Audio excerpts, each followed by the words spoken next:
If you've ever had your account flagged and been told you need $25,000 just to keep trading, well, that rule's going away. But whether that's good news depends entirely on what you do with it. Because before you go sizing up your position, there's something nobody's telling you about what actually changed. And if you miss it, this rule change could hurt you more than the old one ever did. Here's how the old setup worked. Margin account. 4 more day trades in 5 business days, flagged. And once that happened, you needed $25,000 in equity just to keep going. The SEC approved that rule back in 2001 after the dot-com blow-up, after regulators had watched undercapitalized retail traders getting absolutely wiped out through heavy margin use. And for years, it forced small accounts into workarounds. Some people stayed in cash accounts. Some people watched their trades like a hawk. Some split across multiple brokers. Some moved into futures or crypto or prop firms entirely. And some just set it out on the sidelines because $25,000 was never going to happen. The rule didn't stop people from taking risks. It mostly just controlled how often accounts under $25,000 could day trade stocks, ETFs, and options. In 2026, the SEC approved FINRA's change to this rule. So 3 things are going away: the pattern day trader designation, the day trade counting system, and the $25,000 minimum equity requirement. The effective date, June 4th, 2026. Here's the cleanest way to say what replaced them. The old rule, it looked backwards. It asks how many trades did an account place. But the new rule, it looks at exposure right now. And it asks, does this account have enough equity for the risk it's carrying at the moment? That's genuinely a different model. And understanding the difference is what separates traders who use this rule change well from the ones who blow their account by misreading it. You've already seen it online. The PDT rule is dead. You can day trade with $2,000 now. Now, both can be directionally true, but they're incomplete. And incomplete information is exactly how people can get hurt. The PDT-specific $25,000 requirement is being removed, but margin accounts still have margin rules, broker rules, risk controls, and minimum equity requirements. E-Trade has said under the new framework, the $25,000 minimum goes away, but you still need $2,000 in equity for a margin account. Fidelity says the same thing. Charles Schwab confirms the same. So yes, $2,000 matters now, but $2,000 is not magic. It doesn't guarantee a specific buying power. It doesn't unlock every product. It doesn't stop your broker from blocking a trade that would create a margin problem. And it does not protect your account from losses. Under the new rule, brokers have to check whether your margin account has enough equity relative to the exposure you're taking on during that day. Now here's where it gets broker specific. FINRA says real-time monitoring and blocking trades that would create intraday margin deficits is allowed, but it's not required. Brokers are also permitted to make a single end-of-the-day calculation instead of monitoring throughout the entire day. That means your experience could look completely different depending on who you're with. At one broker, buying power might update dynamically in real time. At another one, you might hit hard limits you weren't expecting. At another, the rollout might not even happen right away. So the question isn't just, did FINRA change the rule?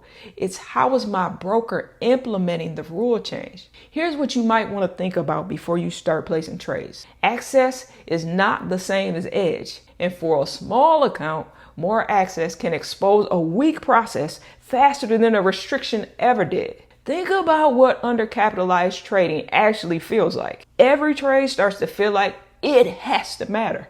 The account needs to grow fast. You need one good day to undo the last 3 bad ones. And when a trade moves against you, the temptation is to hold, average down, or size up to make it back. My friends, that is not trading. That is your account now running you. Before, there was an outside limit slowing that cycle down. Now, that limit has to come from you. The rule change is real, but without a process, without position sizing, without a rule for when you're wrong, more access just means more chances to find out how undisciplined you are under pressure. Here's where you need to pay attention, because not everyone's experience is going to be the same on June 4th. FINRA allows firms that need more time to phase in the new rules over 18 months, all the way through October 20th of 2027. That means two traders at different brokers could have completely different realities after June 4th. And just to be clear, I'm reporting what each firm has publicly stated on their own official pages. This isn't a recommendation for any of them. None of this is financial advice. Please, please, please verify with your broker before making any trading decisions. Always. So here's what I was able to confirm from official broker sources as of the date of this filming. Charles Schwab, confirm. It plans to stop counting day trades starting June 8th. Real-time intraday buying power monitoring. E-Trade is confirmed. They plan on implementing shortly after June 4th. Real-time margin excess model, $2,000 minimum stays. Fidelity, confirmed. As soon as after June 4th. No more 25K requirement, no more trade counting. $2,000 minimum stays. Then there's Tasty Trade. They've confirmed June 4th, day one. Their site says they're ready with dynamic buying power under the new framework. Next, we have Lightspeed. They've also confirmed for June 4th. Their site explicitly commits to implementing the new rule for clients by that date, with a minimum as low as $2,000. Then there's Webull. They have not confirmed a specific date, and their official help page does acknowledge the rule change, but says they'll share implementation timing as the effective date gets closer. So check directly with them. And then Robinhood also is ready, but they haven't confirmed an official date. Their official communication says they've built and tested the implementation and are standing by ready to launch. So check with them for an official go live announcement. Next, we have TradeStation. No date confirmed for them either. Their site says they're working to support the change as quickly as possible while also testing the operational flow. So check with them for updates as well. And I wouldn't rely on Reddit or TikTok for this. Go to your broker's margin page. Look for account messages. Read their disclosures because this is your money. If I had a small account going into this, my first question wouldn't be, how many trades can I place now? It would be these questions, and think through them with your own situation and risk tolerance in mind, of course. The first one would be, has my broker actually implemented the new rule, or are they still on the old system? After you thought about that, maybe think about, is my account margin or cash? Because this change is about margin accounts. Next, do I meet the $2,000 minimum equity requirement? Does my broker use real-time monitoring or end-of-the-day calculation? Because that affects how your buying power works during the day. I would think about, what happens if I end the day with an intraday margin deficit? Under the new rule, repeated failures to satisfy a deficit within 5 business days can trigger a 90-day freeze on opening new positions. And the most important one, what is the maximum I'm personally comfortable losing on a single trade before I get out?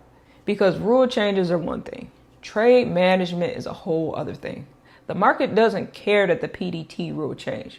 Your broker doesn't care that you're learning. Your account balance doesn't care that that setup looked really good. 2 things I'll leave you with.